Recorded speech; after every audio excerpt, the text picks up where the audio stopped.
What is up, YouTube? It is Mike, Grinding Gears Garage. We're out here in the shop today working on our restoration project. We're almost done getting it back to being a roller. We got a few things we got to rebuild yet.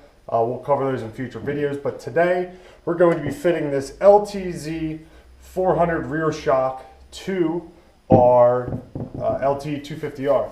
This LTZ shock is the same length, eye to eye, and the top mount is identical. It fits right onto the four-wheeler, no fitment issues whatsoever. The bottom mount, and you can see we started here already, the bottom mount doesn't quite fit onto our stock linkage here. So what we're going to be doing today is just filing and sanding this down until this fits.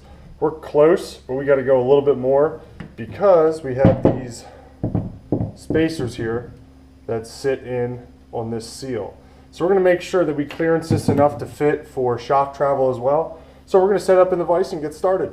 So before we get started, we just want to go over some of the tools that we're going to be using.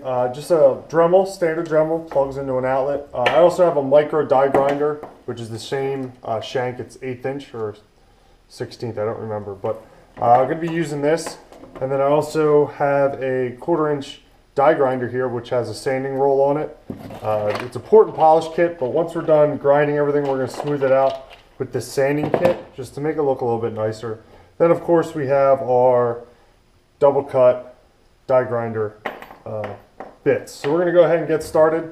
We'll put some eye protection on so we don't get anything on our eyes. Then we're going to start sanding this down and fitting it just going to show the process. That's all. So let's go ahead and get started.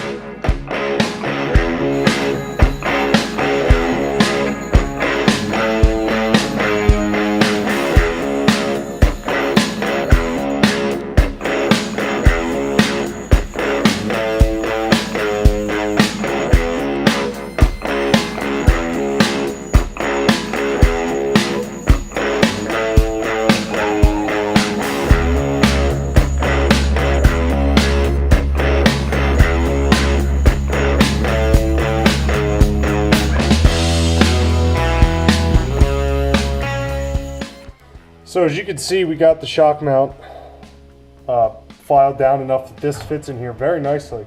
We just have to go a little bit more so we can get it to fit with these spacers that come with it from All Balls. As you can see, they don't quite fit. So we got to take a little bit more, and we're going to go ahead and sand it, and then this is actually going to be coming apart, getting painted. The spring's going to get powder coated yellow. So we're going to go ahead and keep on grinding away.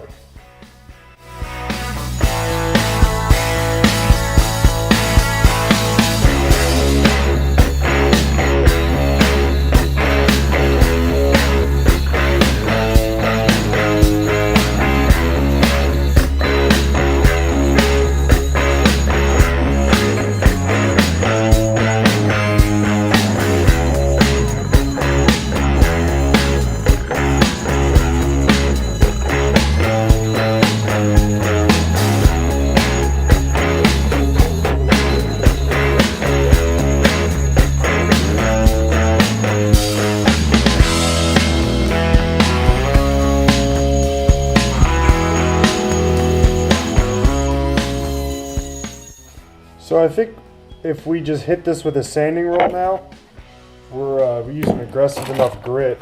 I think we should be able to fit everything no problem. I don't want to just take too much, sand it, and then it be really, really loose. So we're going to take 80 grit here. Take some 80 grit with a fresh roll and just use our sander here to smooth everything on out in this gap. So we'll get everything set up and start sanding and smoothing this down.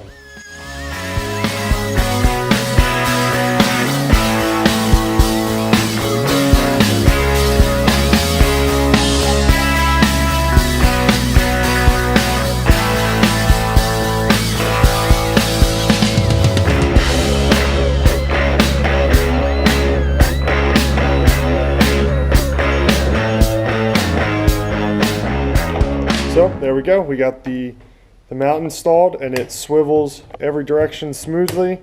This bolt is not correct. I have to get new bolts. The ones that were in there were 100% not the right ones. But we're going to move over to the four-wheeler, go ahead and install our linkage here into the four-wheeler and see how she sits.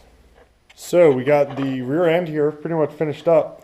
I have to order new bolts here for the top of the shock and the bottom. I'm not sure which direction I'm going to put this. I don't know if it fits the other way. I have to try it. If the reservoir here fits underneath the down tube of the frame. I'm going to be running a pod filter anyway, straight off the carb, because I'm running a 38 millimeter PWK. So fitting the boot from the airbox over is kind of tough. Plus it's a 91-92. Airboxes sit all the way back here. I have one, but I think I'm going to sell it and just run a pod filter. I'm probably not going to go mudding with this very much. So I haven't decided yet. It's still up in the air. But I'm going to try and fit it the other way as well, so the reservoir is pointing back, so I have more fitment up here for the carbon filter. But rear end's together. Nothing's tight yet on the rear axle. But if you watch, the shock compresses nicely. It's actually nice and firm, so I'm kind of excited. So that's how you fit the LTZ shock to the back of your LT250R. The fitment's a little tight. It looks like it's touching down here, but it's not. There's still space. There's room over here, so everything fits nicely. So that shock's going to be coming off, getting cleaned up, painted, powder coated, ready to go. So thanks for watching, guys. Tune in next Friday for another video. We're going to be rebuilding the master cylinder, the rear master cylinder on our LT250R. So thanks for watching, guys, and have a good one.